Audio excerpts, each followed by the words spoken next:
Welcome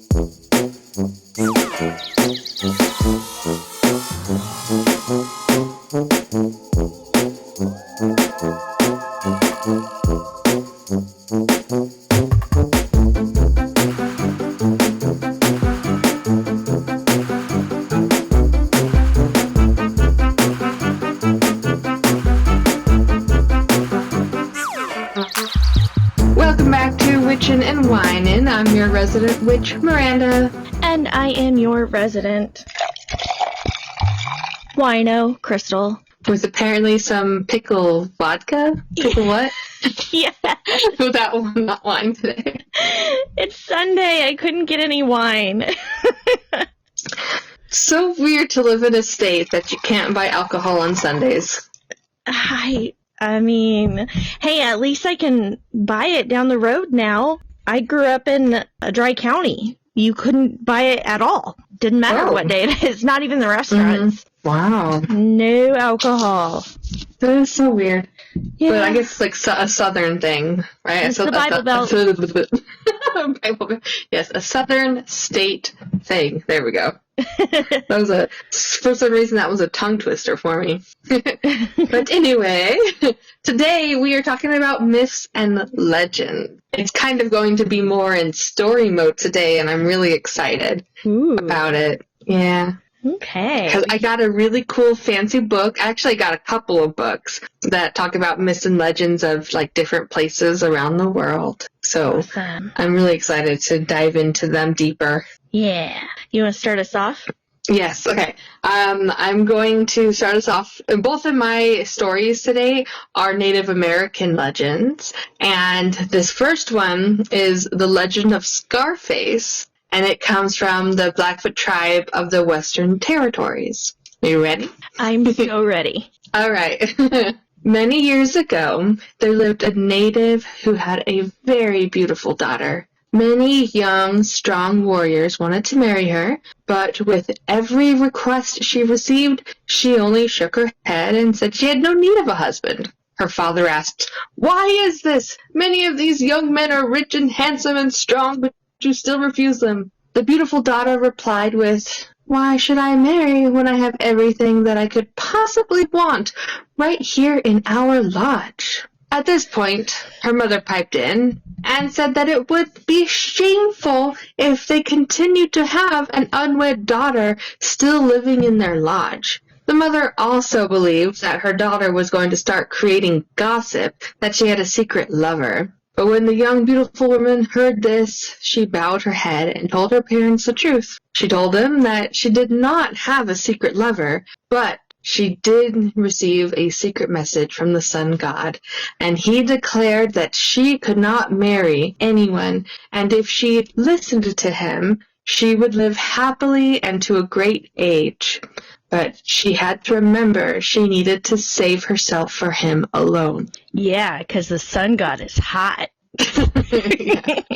When her father heard this, he actually felt relief and said that since the sun god had spoken these words, that his wishes must be obeyed because it is not their place to question the gods, of course. Well, in a nearby village, there was a poor young warrior who didn't have any parents or any other relatives, and because of this, he was left to fend for himself. Every day he took care of himself, he hunted for himself, he made his own clothes and built his own home, so he became a mighty hunter with a brave and noble spirit. He would have been very good looking if it weren't for the single scar that ran down his cheek, which was left by the claw of a giant grizzly bear that he had defeated some time before. The others in his village kept their distance from him because of this great scar, and they were very mean to this young warrior and would mock him because of his disfigurement. They gave him the nickname of Scarface, and nothing made the rest of the village warriors happy than making this young warrior feel bad about himself. Many of these warriors from this nearby village had been some of those young men to ask that beautiful young woman for her hand in marriage. But as we've noted before, she refused them all. So the warriors would mock our dear friend Scarface and ask him, "Why don't you go and ask that girl to marry you? She could hardly refuse a man like you, so rich and so handsome." This, of course, embarrassed the young warrior, and he grew red from ear to ear.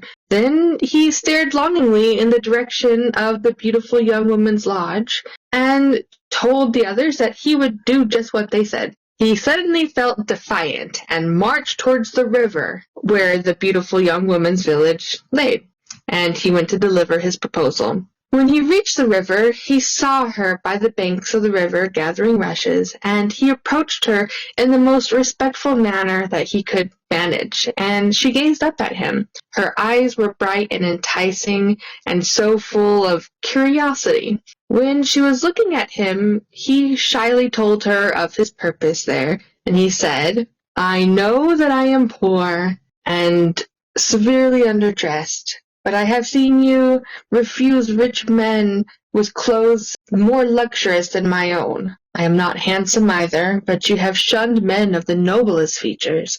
Would you consider having me for your husband?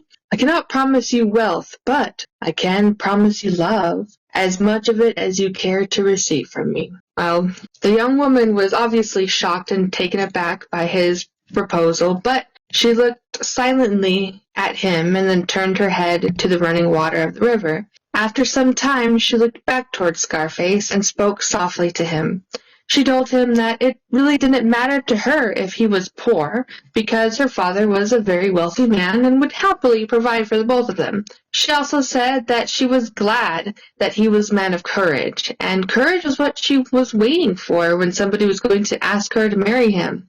But then she remembered that she could not accept his offer because the sun god had reserved her for himself, and he had declared that she may never take a mortal husband. So she told him to seek out the sun god if he truly cared for her, and she begged him to release her from the promise that she had made to the sun god. If he agreed to do this, she wanted him to ask the sun god to remove that scar from his face, and she would treat that as a sign of the sun god's blessing of their union. Of course, Scarface was very disheartened to hear her words. He did not have any idea of where to even begin his search for the sun god, because that was a deity. This deity was so powerful and so awe-inspiring that the warrior was certain that the sun god would refuse to surrender his intended bride to this younger warrior, and a scarred, mutilated one at that.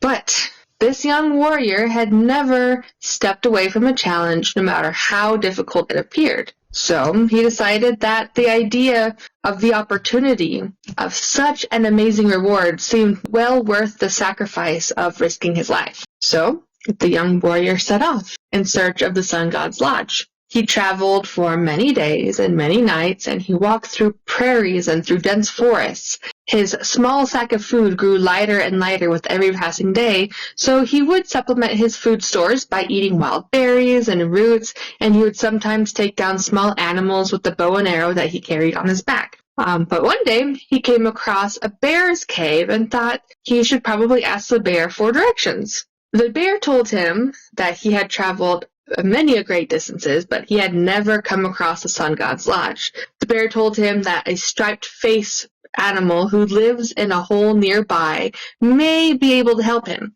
So Scarface turned and walked towards that hole and stooped over it and called to the animal within the hole. He said, "Oh, generous striped face, oh, wise old badger, can you tell me the way to the lodge of the sun god?" The badger poked his head out and said that he was old and frail and never journeyed very far. He didn't know where the sun god lived, but he thought that if the young warrior were to travel to the trees nearby, he would find a wolverine that just might be able to help him. So Scarface went off in that direction to find the wolverine that the badger had indicated. He called out to the wolverine several times and for several minutes, but he could not find any trace of this wolverine. He eventually grew tired, so he sat down on the ground and began to look around in his little food bag to see what remained. He grew extremely disheartened as he appeared in his food bag and he looked at his moccasins,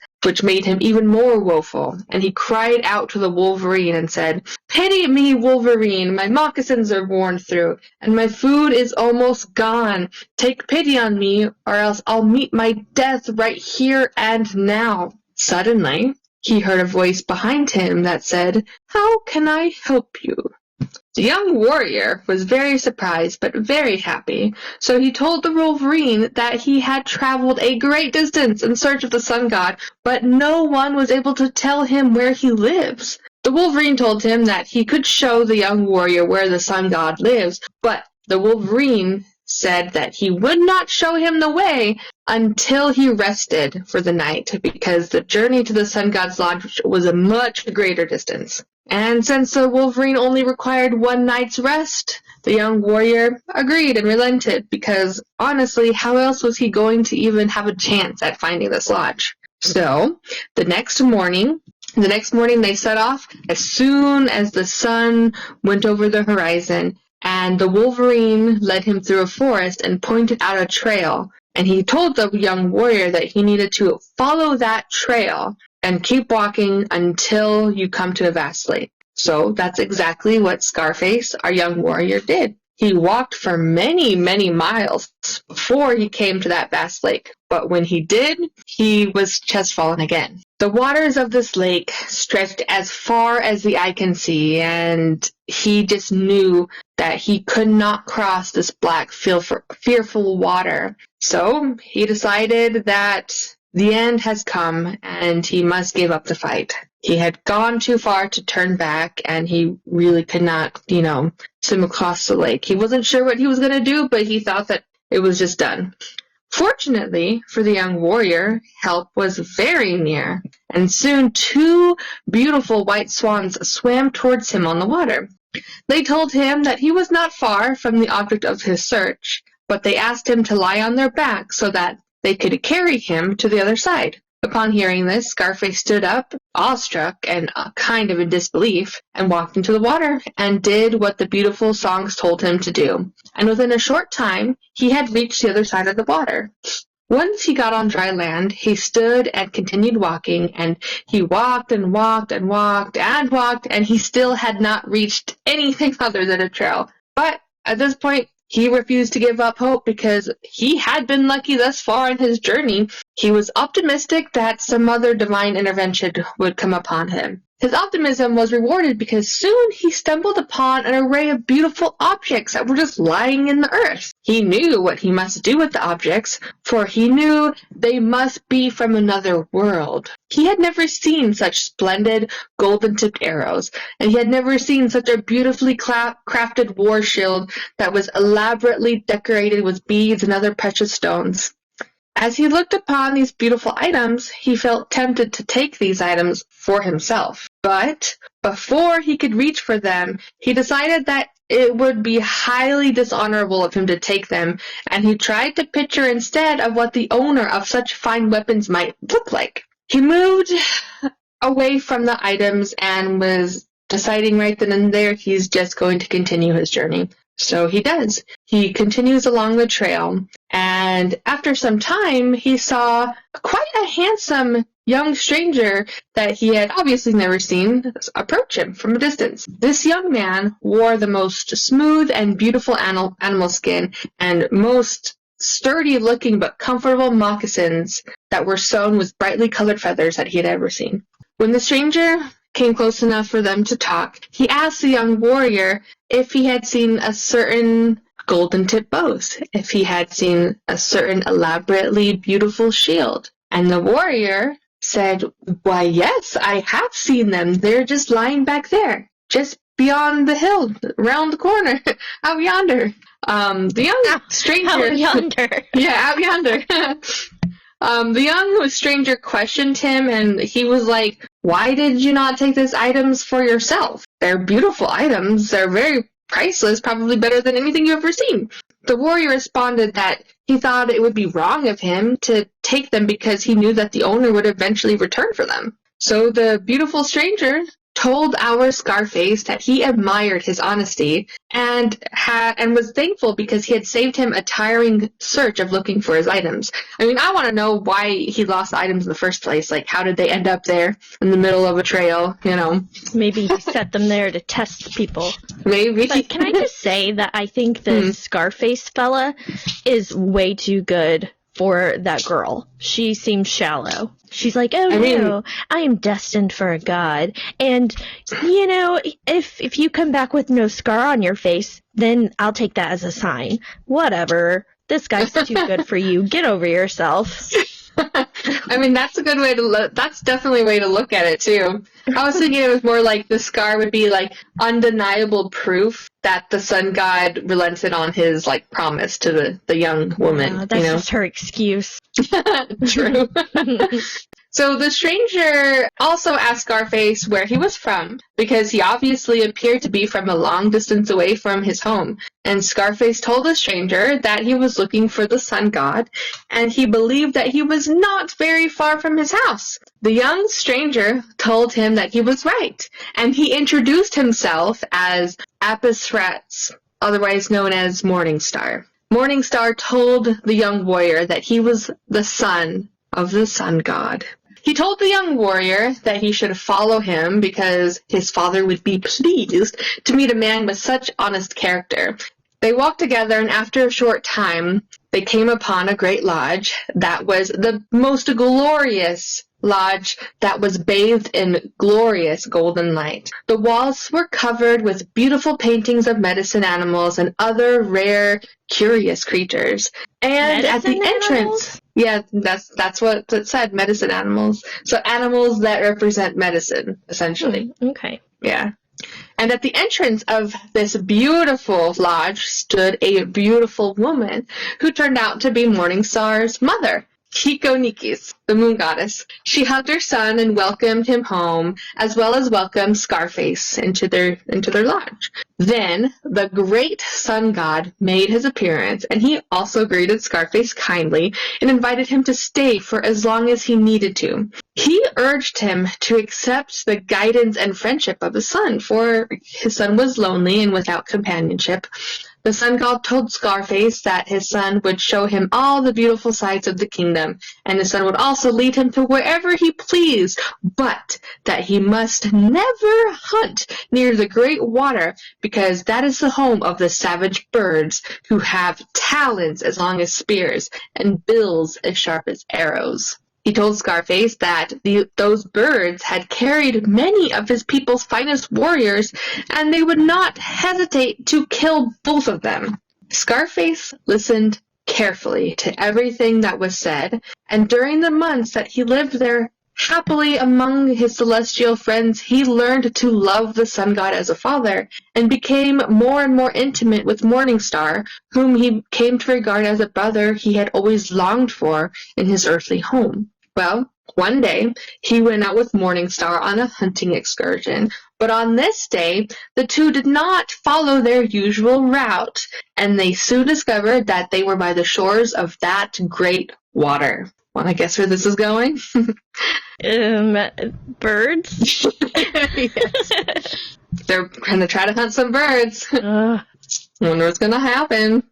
Morningstar said that they are the finest hunters in all the land, so he did not want to wait any longer for this small hunting adventure. He wanted to go and kill the savage birds that terrorized the hearts of his people. But Scarface said that his father had told them not to pursue those birds, and that he had promised the sun god that he would follow this warning.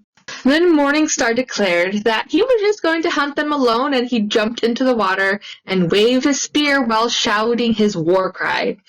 Well, he did not want to leave. Yeah. I'm sorry. That was the first thing that came to my mind. I just imagine SpongeBob. You know that one episode of SpongeBob where he does a and his like tongue swings around his mouth? Mm. That's his war cry. Okay, go on. He did not want to leave his brother alone, so Scarface was forced to follow Morningstar because he didn't want any harm to come to him. he had walked past Morningstar and started lashing out boldly with his weapon, and the monstrous creature started swooping down, and he slayed every one of them. They attempted to sink their terrible claws into his flesh, but Scarface, like I said, slaughtered everyone without a second thought. So he saved Morningstar. He did. He saved Morningstar, and apparently a bunch of villagers because they just carry off people. He severed their heads, and the two young men carried these heads back towards the sun god's lodge because they were excited to tell the details of their heroic conquest. The moon goddess was obviously shocked to see the carcasses of those terrible birds and scolded her son for his foolishness, but at the same time she was very relieved that Morningstar had escaped his foolish hunt unharmed, and she ran to tell the sun god that their son had safely returned. So he's married. Yes. And he's supposed to be promised to this other girl. Gods are horny. They have multiple spouses all the time, notoriously. Oh God. Okay. She was aware that she had to thank Scarface for the return of her son in a safe manner, and the sun god came and looked at Scarface and told him that he would never forget what he had done for them on that day. He said that if he could ever repay him, he needed to let him know at once because whatever his request was shall be brought to life. At this point, Scarface hesitated for only a moment, and then began to tell the sun god of the reason for his long journey away from home in the first place. After the sun god listened to Scarface's lengthy tale, he told him, "You have never greedily demanded anything of us, and you have suffered patiently all these months of great burden of anxiety, knowing that I alone have the power to decide your future with the woman you love and admire so earnestly. Your kindness and your patience have earned the young maiden her freedom. Return home now and make her your wife. One thing I will ask of you, however, when you return to your home, build a lodge in honor of me. Shape it like the world, round with thick walls, and paint it red so that every day you will be reminded of your visit here. It shall be a great medicine lodge, and if your wife remains pure and true, I will always be there to help you in times of illness or hardship. But if your wife is a horrible witch, you're just down on your luck."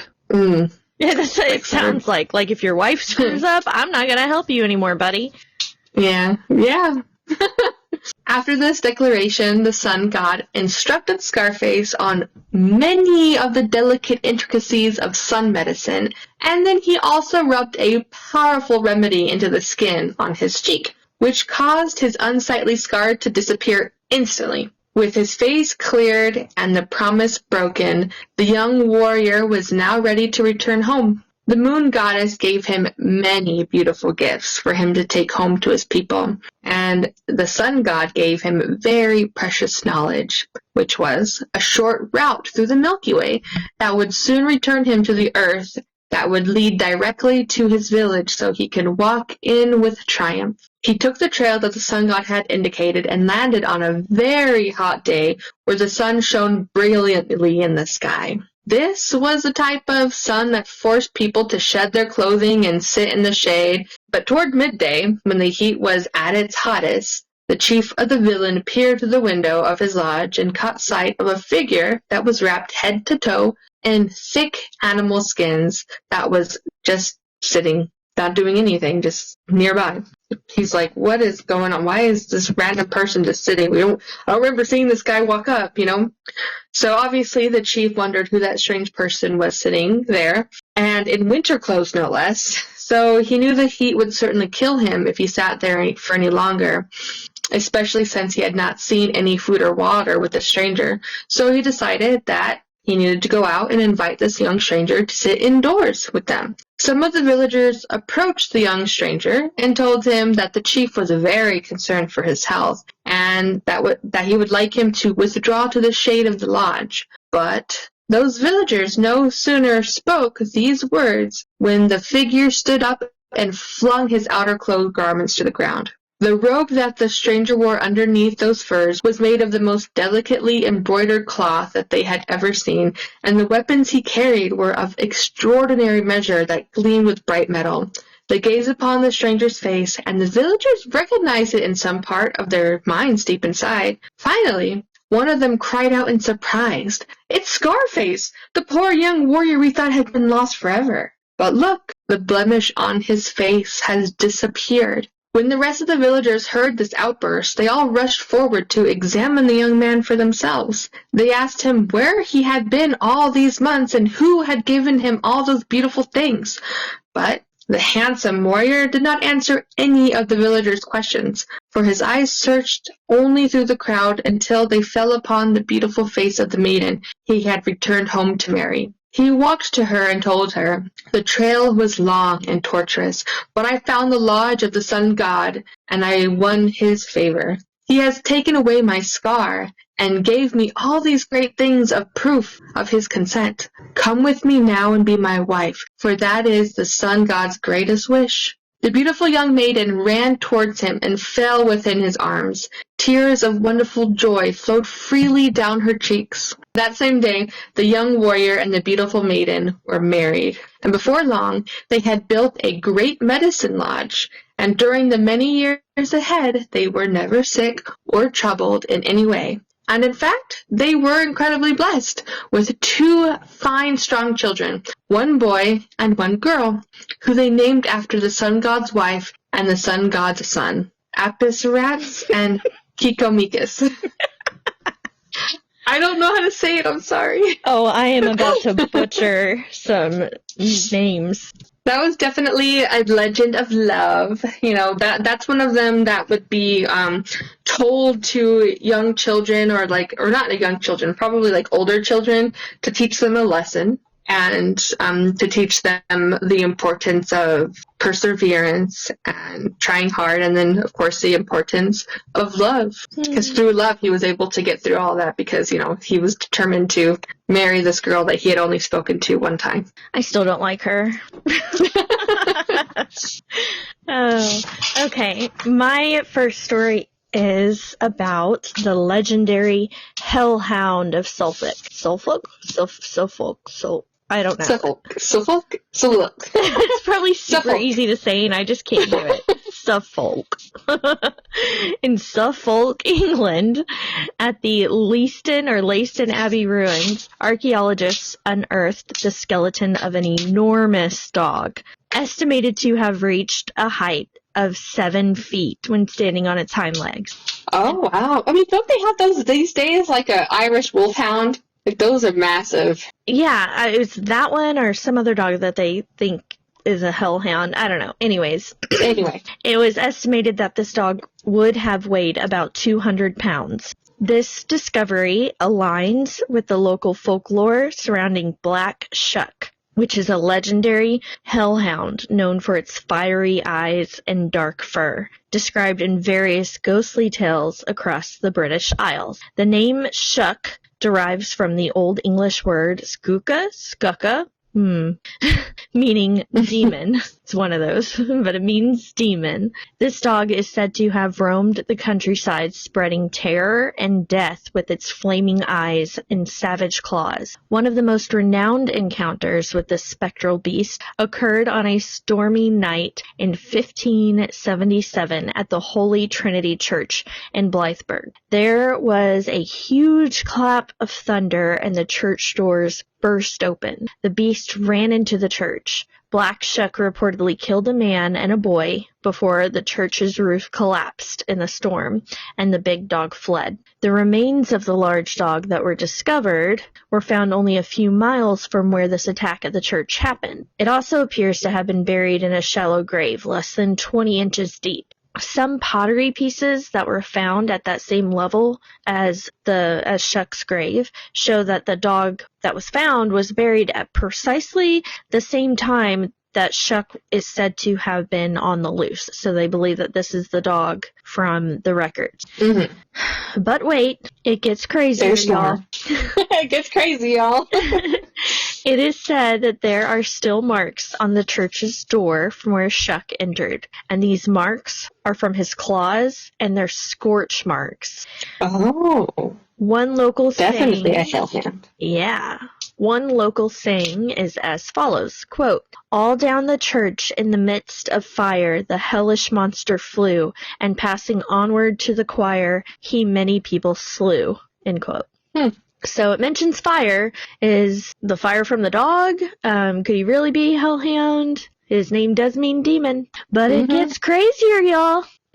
On the same day that he attacked that church, he attacked another church, St. Mary's, some 12 miles away. He attacked and killed 2 parishioners as they were kneeling to pray. The Reverend Abraham Fleming is believed to have described the appearance of the legendary Hellhound in a pamphlet written in 1577 entitled A Strange and Terrible Wonder. He wrote, quote, "This black dog, or the devil in such a likeness, running all along down the body of the church with great swiftness and incredible haste, among the people in a visible form and shape, passed between 2 persons as they were kneeling upon their knees and occupied in prayer, as it seemed, wrung the necks of them both at one instant clean backward, in so much that even at a moment where they kneeled they strangely died," end quote. So one of their heads got ripped clean backwards. It's just That's wild. a grisly image for sure. And one of them is said to have been left shriveled like a drawn purse. What is that supposed to mean, shriveled? Was Shriveled. his blood sucked out or something, or was he burnt? Yeah, that's and almost- shriveled. Yeah, like everything, like the moisture dried out of him somehow. I don't know. Yeah. Yeah, it's weird.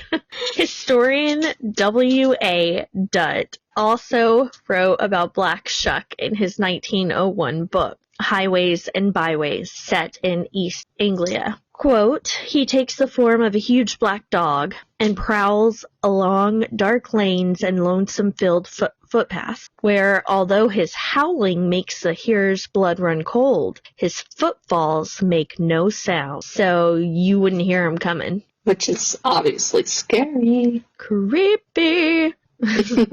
So I am posting obviously where I got this information, but also an image of the bones that were found of this beast. And I'll post it on our Facebook page and in the description of this episode. And then my second story is about the mythological Kappa. According to ancient Japanese tales, the Kappa is depicted as a water being. The creature called the Kappa, meaning river child, is often depicted with a body resembling a tortoise, and it has a beak, frog-like arms, and a cavity filled with water on its head.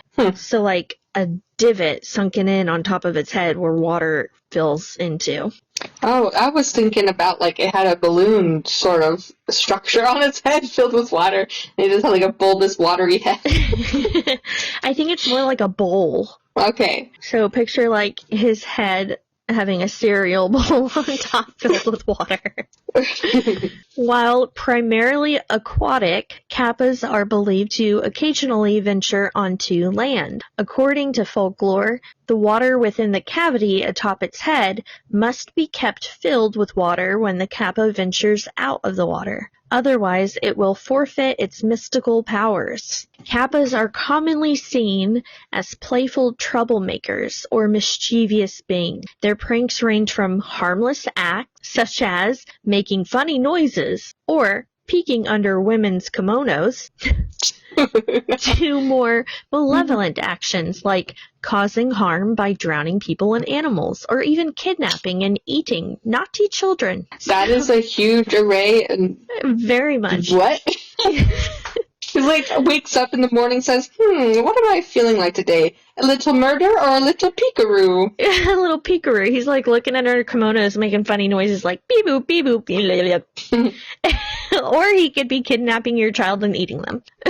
So what are the other people? Parents occasionally use the myth of the kappa to discourage children from approaching bodies of water. Some believe this folklore stems from encounters with the Japanese giant salamander, a species that exists today. The Japanese giant salamander, called hanzaki, is a creature known for its aggressive behavior and ineptness at catching prey with its powerful jaws. Many other people believe the kappa to be real. a peculiar mummified specimen with webbed limbs lends credence to the reality of the Kappa myth. This exceptional archaeological find can be viewed in Kyushu, Japan. So they did actually find a mummified specimen.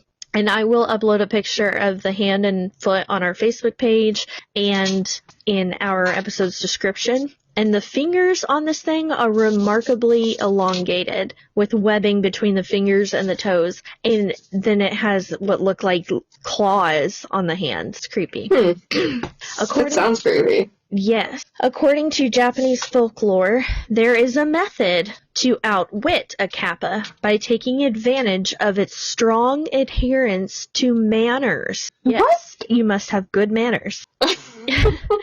If one were to bow deeply to a kappa, it would feel compelled to bow back, causing the water in the depression on its head to spill out, thus diminishing its powers. Duh. So it's a polite, like, bipolar murderer peeping Tom. Yes, exactly. See? I knew you were listening. Now I got it. Yep. And it's believed that if you were to replenish this water that poured out, that you would secure the Kappa's everlasting allegiance. But if none of that works out for you, or you just don't want to bow, you can also deter it by their aversion to iron, sesame, or ginger. I don't know where people come up with these specific So, things. like, instead of, like, holy water, they can have sesame seed oil in a little bottle. And some ginger, and then spray it on an iron rod or something, and, like, wave it at it. Yeah. Makes sense. It's reasonable. What's your second story? All right. So this one is called The Island of Skeletons. Ooh. This is a story mostly about trust. I mean, that's what I got whenever I was reading it. Trust and, like, a determination to live and create your own family, essentially. So the story, The Island of Skeletons. Big Wave and his nephew, Red Shell, lived together deep in a forest. The small boy was the only relative that Old Man had, and he was very fond of little Red Shell. He had brought Red Shell and his sister, Wild Sage, to his home many years before, just after a terrible plague killed most of their tribe. Among those killed were the children's parents. A few months after Big Wave took his niece and nephew into the forest, Wild Sage was stolen by a giant who lived on the Island of Skeletons. Big Wave told the boy never go towards the east because there would be a chance that he could cross a certain magic line. This magic line was a line that Big Wave had drawn himself because he knew that if you were to cross it, anyone would be at the mercy of the giant. So, Red Shell obeyed him for a long time. But as the time grew on, he became tired of playing in only one place. So he decided to do what any young boy would do and play where he wanted to play and ignore the adults' words. So he went east, and he didn't notice when he crossed the magic line until he came to the shore of a great lake. For a while, he was amused by throwing pebbles into the water and watching them skip. He also shot arrows here and there. But then, a man came up and asked the boy where his lodge was. Red Shell told the man where his lodge was, and then the stranger suggested that they shoot arrows and see who can shoot the farthest and the highest. I'm going to pause here because, kids, man, don't tell strangers where you live. I was just thinking that. You said this was about trust. Do not trust a stranger. Yes, but it's like, trust, yes, and then maybe it's about finding who to trust. Like, this stranger looks, trustworthy, I guess. And he trusts him, and, those are the ones that you really gotta look out for. Like, serial killers, it's always the one that looks like, the upstanding citizen. Mm-hmm. So keep that in mind, children. Anyway. Or don't listen to this podcast because you're probably too young. That's true, yeah. Red Shell knew that he had a lot of practice, and though he was still only a young boy, he knew he had a strong arm, so he agreed. He drew his bow far back and sent the arrow much higher and farther than the man did. The man laughed and told the boy that he was very brave, but then suggested that they see who was the better swimmer. They both jumped into the water and tried holding their breath while they were swimming. Again, the boy was the victor. When the two were on land again, the man said to him, "Will you go with me in my canoe? No. I'm on my way to an island where there are pretty birds, and you can shoot as many as you please." Ugh, Yes. I don't like this man. I know. It's like, the Native American version of, like, a man in a white van with some candy, Yeah. If you see a big white van that says candy on the side or puppy, don't get in it. Don't get in strangers' cars in general. Like, probably good I even try to avoid Ubers unless I'm with, like, 5+ people. Yes, I will not, especially as a woman, I will not get in an Uber by myself. Oh, and yeah. It's not because, okay, I'm going to say, we're saying Uber, but any, like a taxi or anything like that. Any rideshare thing, yeah. Right, I won't get into any of them by myself. Same. Alright. Red Shell agreed to go with him, and they looked for the canoe. While they were looking, the strange man began singing and appeared pretty happy with himself. And then the canoe appeared, and it was pulled by 6 white swans, 3 on either side. Okay, that might get Again. me. I might get in that canoe. I mean, still the alarm bells weren't going off with the boy. He's like, "Oh wow, look at this magical canoe being pulled by swans." Anyway, the boy and the stranger stepped in the canoe, and the man guided the swans by his singing. The island that they were going to was so long that he could not see the end of it, but it was not very wide. The land was also thickly wooded, and there was a lot of undergrowth that the ground could not hardly be seen at all. But Red Shell noticed that there were tons of piles of bones under the bushes, and he asked the man what they were. The man told him that the island had once been a famous hunting ground, and those were the bones of animals that had been killed. The boy took this explanation in stride and nodded, and yeah, that makes sense. Red flag, red flag. Yeah. And the boy started wandering around for a bit. After some time of wandering, the man proposed another swim. The boy agreed, and they both walked into the water, and after a few minutes in the water, the boy started to hear singing. He looked around and saw the man in the canoe, and he was taking his clothes with him. So, And apparently... took Red Shell's clothes? Yeah, because, they're Native Americans, so everything's, made out of leather and skins and stuff, so they would take off clothes, I guess, to swim in to not ruin the leather. Is he going to turn him into a swan? I don't know. Stay tuned to find out. Anyway, so Red Shell shouted and shouted, but neither the man nor the birds paid any attention to him. So he swam back to shore, and he was left there alone and naked, and it was growing dark quickly. Then, only then, the boy remembered his uncle's warnings, and he felt so completely miserable and cold and hungry and fearful. And dumb. Yeah. And, so he cried. After a while, he heard a voice calling to him. It said, "Keep still." The boy looked and saw a skeleton laying on the ground not far from where he sat. Like a human skeleton? Yes, a human skeleton. And he just now noticed that. Yeah, because, he's a dumb kid. He just took the man's word. Those are just piles of bones of animals. The skeleton said back to him, "Poor boy, it was the same with me, but I will help you if you will do me a service. Go to that tree, dig on the west side of it, and you will find a pouch of smoking mixture and a pipe. Bring them to me, and you can get a flint on the shore. Bring that also." The boy was so incredibly frightened, but the skeleton he was talking to spoke so very kindly to him, so he was not as afraid as he thought he should be. Didn't you learn your lesson? He did not think the skeleton meant to do him harm.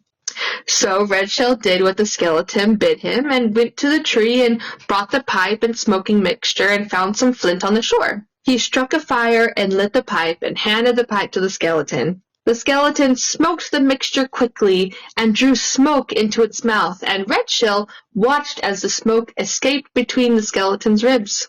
Red Shell also watched and saw mice run in and out from between the bones of the skeleton. But When the skeleton was finally rid of those terrible mice, it said, "Now I feel better. I could tell you want to escape my fate. A giant is coming tonight with 3 dogs to hunt you and kill you for his supper. You must lose the trail for them by jumping into the water as many times on your way to a hollow tree, which you will find on the other side of the island. And the morning after they've gone, come to me." Red Shell was so grateful, and he thanked the skeleton and started quickly to find that tree that the skeleton had mentioned. It was very dark at this time, so Red Shell could see nothing, unfortunately, but he ran from tree to tree, climbing all the way up each one and then running into the water many times over before he found the place where he had been told to sleep.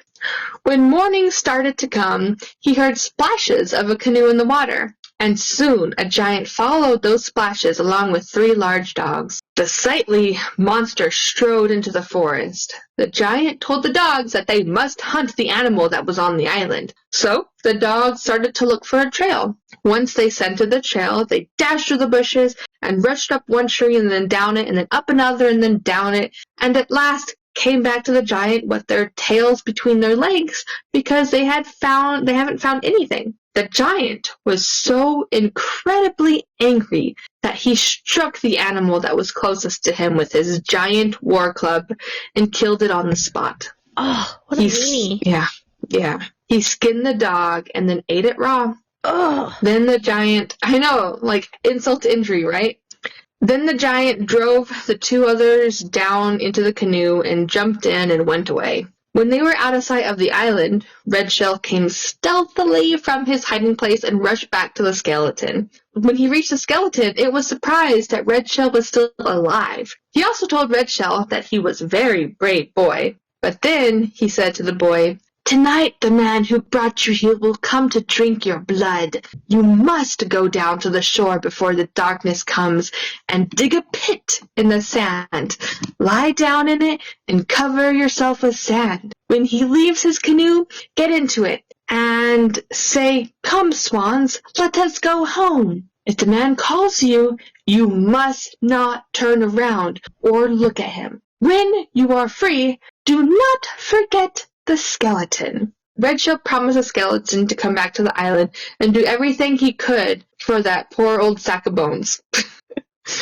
When he went down to the shore, he dug a deep pit that was big enough so that when he stood on it, his head was on level with the water. After a while, he heard the song in the distance that he knew oh so well. He knew the swans were coming, so he covered his head with sand and waited until he heard footsteps on dry leaves. Once footsteps were away enough, he crept out stealthily yet again and stepped into the canoe and whispered to the swans, "Let us go home." He started to sing the song that he had heard their master sing to them, and the canoe glided from the shore. The swans carried him down the lake to a large rock in the center. They led the canoe through the opening of a cave until they came to a stone door. Red Shell tried to open it, but was unable to do so. After he was defeated by the door, he turned the canoe around and struck the door with the stern of that canoe. After he struck the door flew open, and Red Shell found himself at the door of a fine lodge. In the lodge he saw his own clothes,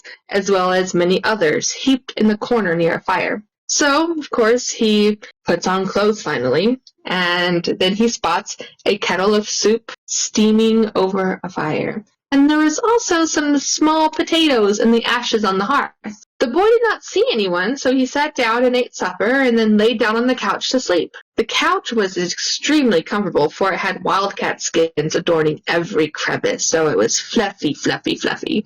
But in the morning, he went out and stepped into the canoe, a different canoe because the other one, he kind of cracked, and he told the swans that they needed to go to the island. On his journey, he saw 2 dogs lying asleep, those 2 dogs from earlier, and they also saw a giant that was dead. So he assumed that the dogs had killed their master. Cool. Okay, so he doesn't have to worry about those dogs or that giant anymore, right? Maybe, right? I don't know. When the boy arrived, the skeleton was delighted to see him and thanked him for his courage and for being true to his word. But then he said to him, "You must not go home yet. Travel towards the east 3 days, and you will come to some huge rock. There you will see a young girl drawing water from a spring. She is your sister, Wild Sage, whom the giant stole many moons since, and whom you believe to be dead. You'll be able to get her away. When you have done so, come back to me. Red Shell set out for the east immediately to go for his sister, because, yes, so far everything the skeleton had told him had helped him and been true, and, still no harm had come to him by the skeleton, so of course he's gonna believe that the skeleton knows of his sister. So he set out. In 3 days, he found the very rocks of which the skeleton had spoken of. As he came near them, he saw a lovely girl drawing water and knew it was his sister. He went up to her and told her that she must come with him. But she was very frightened and tried to run away. But when she looked back, she saw that it really was her brother. She was still very afraid, however. But then she spoke to him. "A giant keeps me here. Go before he sees you, or he will kill you." Red Shell did not move at her words, and Wild Sage kept on urging him to go, but still Red Shell did not budge. He told her he would not leave until she went with him. She still refused, so Red Shell told her to take him to her lodge. Wild Sage told him that the giant had gone to the cranberry swamp, and Wild Sage knew that he would not return until the evening, so she agreed to take her brother to the lodge with her. When they got there, she dug a pit in the corner of the lodge and told him that he needed to hide in it, and then covered it with her bed of buffalo skins. Just before darkness, he heard the giant's dogs rushing into the lodge because they were barking furiously. The giant knew instantly that someone was hidden there, and so he questioned Wild Sage. She said that no one was hidden, but the giant did not believe her, because if there was no one hidden, then why were the dogs barking? Fortunately, the dogs did not find Red Shell. However, the giant was still skeptical, but still sat down to eat his supper. The giant was a very ungrateful dude and a very terrible dude. Obviously, he kidnapped Wild Sage, but he said to her, "This boy is not tender. He is not cooked enough. Get up and cook him more." Wild Sage told him to cook it himself if he did not find it suitable. But the giant took no notice of her answer, but called to her to come and take his moccasins off, and she told him to take them off himself. The giant's eyebrows raised, and at this point he knew that she had hidden someone, but he decided he would just kill him in the morning.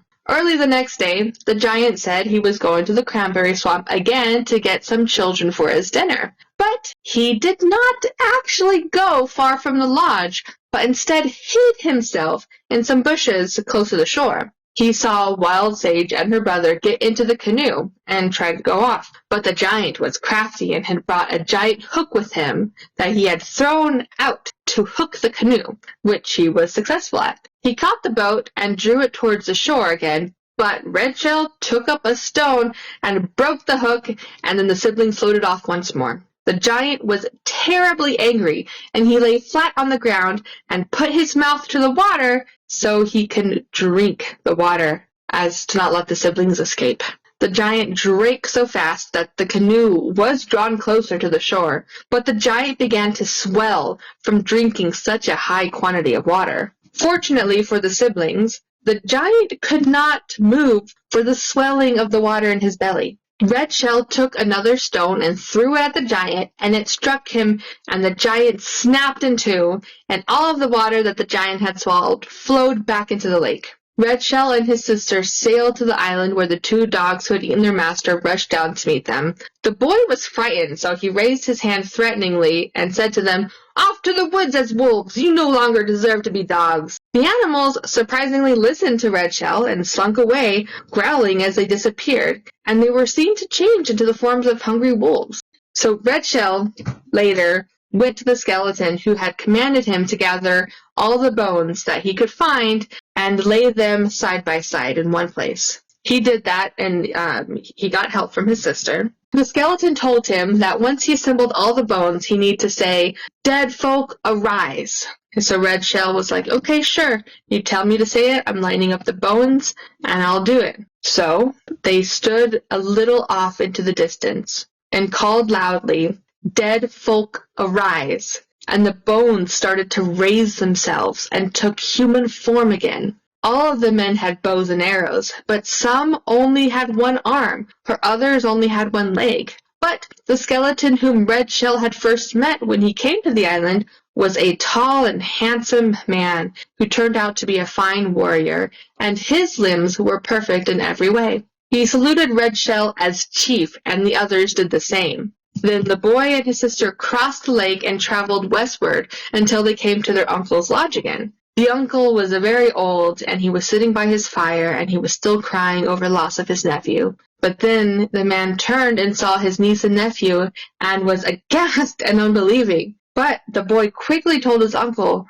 that he needed to sit down and listen to the story of their adventure. The old man listened to the story of the adventures and realized that the boy had come back unhurt, and some of the old man's years left him at that point. He seemed younger, healthier, happier. He seemed to regain that youth. So this family built a beautiful, long lodge that had many fireplaces. So when Red Shell returned to the island, he brought back the people who had been skeletons. He knew that he had the ability to create the village that he had lost to the plague sometime earlier. And eventually, the handsome, brave warrior who had been known as White Eagle and was that skeleton that helped Red Shell survive the insane journey, well, that dude married his sister, Wild Sage, and they all lived happily together in peace until the end of their lives. The end. That is a crazy story. Some of these things, I'm like, man, they're really in a fever dream when they're writing these stories, but it's so fascinating, you know? But yeah, these are like actual myths and legends that are passed down, you know? Like Native American myths and legends. Yeah, so, like, the guy was able to trust this old man, and the old man led him to an island that he was supposed to die, and then he, right away, trusts this talking skeleton that helped save his life, you know? And then he's able to, like, raise an army of dead, but then they're alive again. And then he built a giant lodge. The old man's purpose be? You think maybe to keep the giant from taking the other children, he had to do a sacrifice or something? Maybe. Left him on the island? It could be a deal. I imagine it would be a deal, like, hey, I bring you food and you leave me alone. Yeah. Or you at least leave my family alone. Mm-hmm. Yeah, so what are your next two stories? Okay, well, remember how I said that I was going to butcher a bunch of names? Of places? This is where it happens. Okay. It is really bad. So let me spell this word out for you, shall I? Okay. I'm listening. Lagarfljotsormurinn. All right. I was on track for a little bit, but then it just kept on going. Was that thunder? Yeah? Yes! It's thundering. I love storms. Okay. I'm so jealous, man. Oh, I love storms. Okay, so this is the story of the Lagarfljotsormurinn. The Lagarfljotsormurinn. You did the lager surprisingly well on that. Lagarfljotsormurinn. Okay. An inquiry led by the municipal council of, so this is the government, of Fljotdalsjaro in Iceland has substantiated the existence of the reputed sea monster Lagarfljotsormurinn. I'm getting better. The council has authenticated a video from 2012 purportedly capturing Iceland's famous lake creature. The Lagarfljotsormur, also called the Lagarfljotworm, is a mysterious being believed to inhabit a glacier-fed freshwater lake, Lake Lagarfljot. Mm-hmm. Lightning! Yeah, storms brewing. Okay. Sightings of this creature have been recorded as far back as 1345. And I mean, like, regularly there are sightings all the way since 1345. If you hear weird noise that sounds like static, it's really crazy rain. Hello? Hello? Can you hear me? Crystal! Oh, I lost you! I can hear you. Okay, there you are. Our power just went out. Oh, shit. Oh, shit, indeed. Okay, let me see if I can pull this up on my phone. Because I did it in Google Docs, because I was smart this time. Google Docs. Storms make me happy. So I'm now going to be reading this off my phone because I have no power. So the council has authenticated a video from 2012 purportedly capturing Iceland's famous lake creature, the Lagarfljotsormurinn, also called the Lagarfljotsormurinn. Yes, worm. In its mysterious being believed to inhabit a glacier-fed freshwater lake, Lake Lagarfljot. Sightings of this creature have been recorded as far back as 1345. Sightings notably increased after the homemade video in 2012 went viral, showing a creature resembling a long serpent-like entity swimming upstream in the frigid waters of eastern Iceland. So it is serpent-like, but their folklore stories say it's a giant worm. And since 1345, they have regularly had sightings of this up until recent times. I have a couple videos I'm going to share about this topic, and in one of the videos, they mentioned that in 1983, there were contractors laying telephone cables along that river, or in that river, and they had measured a large shifting mass near that eastern shore. And one of the telephone cables that they were laying, they found that it was not functioning, and so when they retrieved the cable of that non-functional cable, they found that it was broken. And these cables are really strong, especially the ones that go underwater. They're Oh yeah, they're built metal. to last. Yeah, they're strong. So here's a quote about that cable. Quote, "This cable that was specifically engineered so that it wouldn't kink, so it wouldn't twist or get tangled at all, specifically engineered for that. It was wound in several places and badly torn and damaged in 22 different places. I believe we dragged the cable directly over the belly of the beast, unless it was through its mouth," end quote. The video also shows a clip taken by a farmer that shows a very large snake or worm-like creature with ice on its back swimming upstream. And it's similar to the video that I posted about the snake-like creature with ice on its back that was found swimming upstream in Alaska. Do you remember that? Oh, yeah. The video is very similar to that. So maybe there are, maybe it's a species we haven't really discovered or acknowledged yet. Exactly. And especially if it's in more than one place. But just a quick interesting fact, the first map ever made of Iceland even has a picture of the beast on it along with a warning. And that has been reprinted onto maps throughout the years. But the video that I'm posting about this, one of the videos, it has some theories that debunk or that try to debunk this creature's existence. However, their government says that it is factual, that it's true, it really exists, and that these videos are, what's the word am I looking for, authentic. Legit? Yeah. Yeah, they're legit. They're too legit to quit. So, is this creature real, or is it a ploy by the government to get more tourists to bring in money? I don't know. Yes, probably yes. And then the last... Both are real. Yes, I believe so. The last story of the evening or day, whatever it is for you, is the well to hell. Oh, dun dun. Oh. And I got this information from the Y Files. You really, really need to check out the Y Files. He does amazing videos. So, after the Allies' victory in World War II, there was a rush to lay claim on Nazi assets, such as gold, weapons, and oil, but none were more prized as the Nazi scientific expertise. Everybody wanted the scientific expertise that the Nazis had. The United States initiated Operation Paperclip, which relocated over 1,600 Nazi scientists, engineers, and technicians for governmental roles. So we brought over 1,600 Nazis into our country for their scientific and engineering and technician roles. This is crazy. Yeah, wow.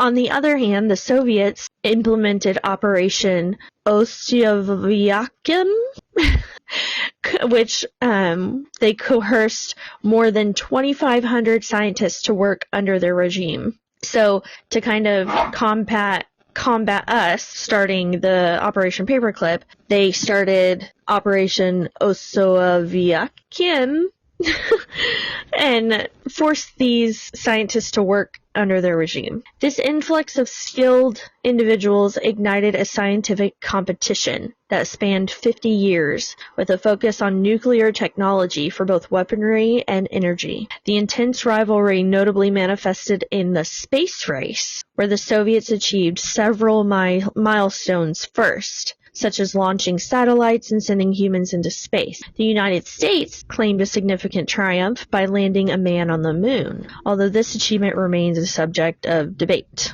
Yeah. Regardless if you believe we put a man on the moon. Man on the moon.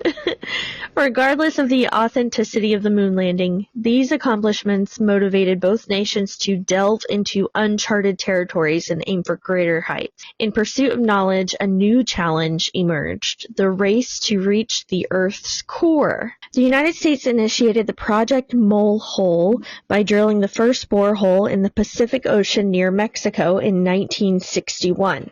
However, due to mismanagement and funding issues, the project faced setback. On the other hand, the Russian drilling program was more strategic, selecting the Kola Peninsula for their ambitious Kola Super Deep borehole, which went more than 12 kilometers deep into the Earth's crust. Besides these well-known projects, the Soviets had a covert drilling operation that only became public knowledge in 1989, when a whistleblower disclosed their discovery of what was believed to be hell buried beneath Siberia. In 1989, Dr. Dmitry Azakov and a team of scientists were involved in a drilling project in Siberia. As they drilled to a depth of 14.4 kilometers, around 9 miles, the drill suddenly veered off course, breaking through solid rock into an unexpected hollow space beneath the Earth's crust. Upon its return to the surface, the drill was unusually hot, glowing red,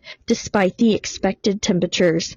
What it should have been 100 to 150 degrees at that depth. Instruments recorded extreme temperatures exceeding 1,100 degrees. Oh, wow. Giving the impression of an inferno at the Earth's core. Mm-hmm. The most startling discovery, as described by Dr. Azakov, led some team members to leave the project. Which is this: a lot of them immediately quit when a mysterious sound emanating from the borehole, persisting even after all machinery had been shut off. So they were hearing screams coming from this hole, and this was like screams of what sounded like thousands and thousands of people just in horrible pain and misery. As part of the investigation conducted on site, the team recorded the Earth's movements, sounds, through specific microphones. One such microphone was carefully lowered into the hole, but despite being engineered for high temperature conditions, it quickly overheated. Nonetheless, this brief moment confirmed that the unearthly sounds indeed emanated from deep within the Earth, creating a disconcerting atmosphere. The chilling... What could it have been? Well, just you wait. The chilling screams of humans in agony were detected approximately 9 miles beneath the surface in a scorching underground chamber. The fuck? Dr. Azakov is quoted as saying, quote, "We could hear thousands, perhaps millions, in the background of suffering souls screaming. Hopefully that which is down there will stay there," end quote. Dr. Azakov was convinced that they had penetrated into the depths of hell. This unsettling belief led to a significant number of scientists resigning. The remaining individuals who continued their work on site were about to experience something even more alarming. The situation took a terrifying turn when, during the night, a sudden release of gas from the drilled hole manifested itself in the form of a bat-like creature or a demonic figure with wings. Within the gas cloud, 3 ominous words were inscribed, stating, "I have conquered." This event caused utter chaos and turmoil among all the workers at the job site. Of course, man. Next, the healthcare team got a call instructing them to administer a sedative to induce temporary memory loss to all individuals. Such drugs were utilized by Soviets for people experiencing shock. This narrative is recounted by a medic who uncovered the details of the operation. The tale of the Russian well to hell has been circulating for a long time. Despite being covered by a few prominent media outlets that presented it as factual, no one had actually listened to the audio. Without concrete proof, it's quite simple to brush off the narrative as merely a myth. However, in 1998, Art Bell, the host of the popular Coast to Coast AM radio show, received an email. The email claimed that the efforts were being made to discredit the story, but asserted its validity. The sender mentioned that they had an uncle that had a connection at the BBC who possessed a copy of the recording. After cautioning his audience, Art Bell proceeded to play the recording. I'll play you the recording. Dude, is that thunder in the background? Sure is. Because it was like perfect. You said, "Oh, and the sound," and then all of a sudden we hear a sound. Oh my gosh. Yeah, I'm in complete pitch black darkness right now, just reading from my phone. So I'll play you the recording. I'll also post the link to the video where I got this information and the recording, and I'll post it on our Facebook page and the episode's description. And you may hear the recording better on the video than through this, because I'm going to put my microphone up to the computer. If you don't want to hear it, you might want to fast forward about 35 seconds or so. Whenever I say "here we go," that's when you should fast forward. So give me just a second. Okay, so I will count 35 seconds because I don't want to hear it either. No, just trust me. Listen to it. Yeah, here we go. I warn you, what you are about to hear is very disturbing indeed.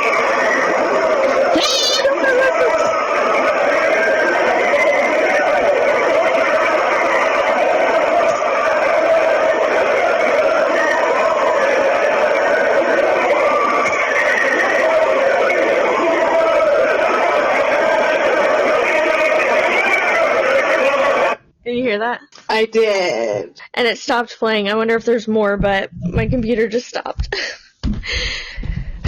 Okay. So, we now know about this urban legend, the well to hell. But did you hear that? I did. Was that a butt or a dog? That was my dog. That was really weird.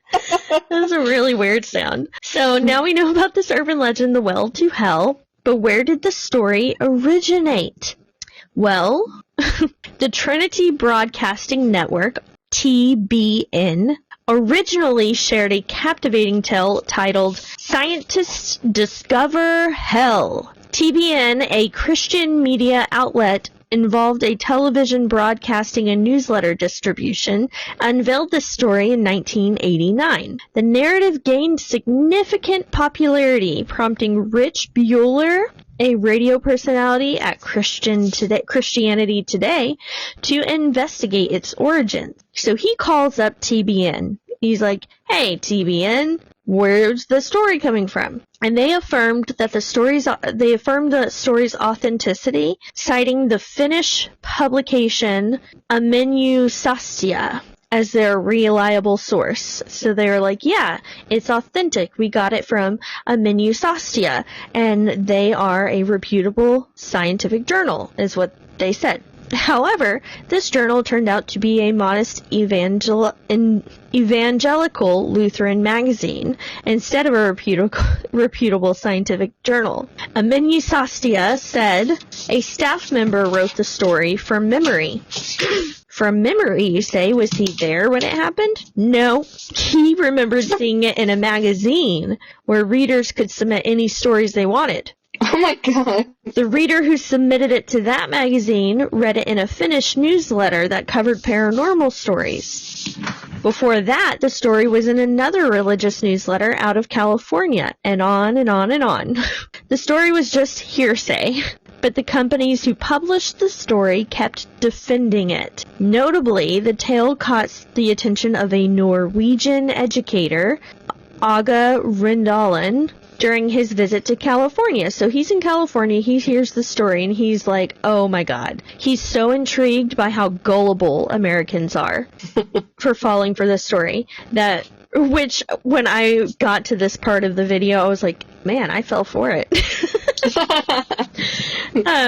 So Rindalen decided to conduct an elaborate experiment. He returned to Norway, and he found just a really boring, ordinary newspaper article, and he sent it to that TBN, Trinity Broadcasting Network, that Christian media outlet that had put that story out. He sent this, just a regular, boring newspaper article, just about absolutely nothing to them. So a regular, ordinary newspaper article that was about nothing to TBN. But along with that, because of course that's in his language, along with it, he sent a fake translation. So it didn't even really translate what was in the newspaper. He just said, hey, this is what it translates to. And of course, he embellished the narrative with the demonic details. So all the demonic details about the gas coming up and being in the shape of, demonic form and blah, blah, blah.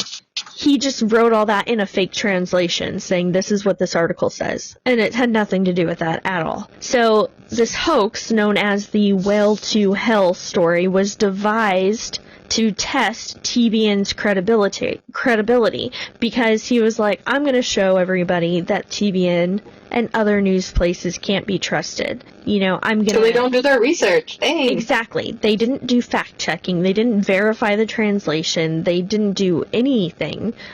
So they fell straight for the ruse. And the moral of the story is, don't believe everything you read or hear from the news. Just because especially if it's religious-based. Amen. Just because it is a news or religious source does not mean it is credible. And that is that. That is that. This was an interesting episode. I like the juxtaposition of my story time narrations, and then yours your urban legend type deals. That was cool. Yes, it was a good mix. If you enjoyed what you heard, give us a like or a comment and a subscribe, and this button and that button, and press all the buttons. Press our buttons. Yes, press our buttons, please. And love yourself. And press your button. And love yourself. Yes. Press all the buttons and all the love out there to everybody. And as always, if you have something that you want us to talk about or research, or if you have stories of your own, you can send it to our email account, witchandwinin@gmail.com. Please, please, please. Yes, please. You'll be the very first person, and we will love you forever. And ever. And we'll get your email framed and put it up on our wall. I legit will do that. Yeah, me too. That is put it right here above my computer. And we actually have a merch shop set up. The link is on our Facebook page. Just scroll through and you'll find it. I posted it. We have some pretty neato stuff there. Oh, yeah. It's all stuff, content that's related to what we've talked about and episodes and stuff. And little funny sayings like Miranda. She was like, that's not a cat, that's my husband. So we have some things on there that say something like, I'm not a cat, I'm your husband. Anyways. But anyway, that email, again, is witchandwinin@gmail.com. That's WITCHN. ANDWINEN@gmail.com. Right. We cannot wait to hear from anyone. From you all. Gosh, I'm going to be so excited. The very first email we get. I know. It'll be a party. I will actually drink some wine on my own. Oh, that would be a really big deal for you. Yes, a really big deal for me. I'll get some of the juice wine. What was it? The Stella Rosa, and then some, I guess, quote unquote, real wine. And maybe whoever emails first, Miranda and I, we don't live in the same state, so it'll have to be 2 separate videos, but we could make 2 little separate videos of us just saying hey and thank you, and you're awesome. Woo! And then you could prove that I actually am drinking wine. Oh, yeah. I'll do it on camera. Yep. All right, you guys. Have a good night, day, whatever. Have a good night. Bye. Bye.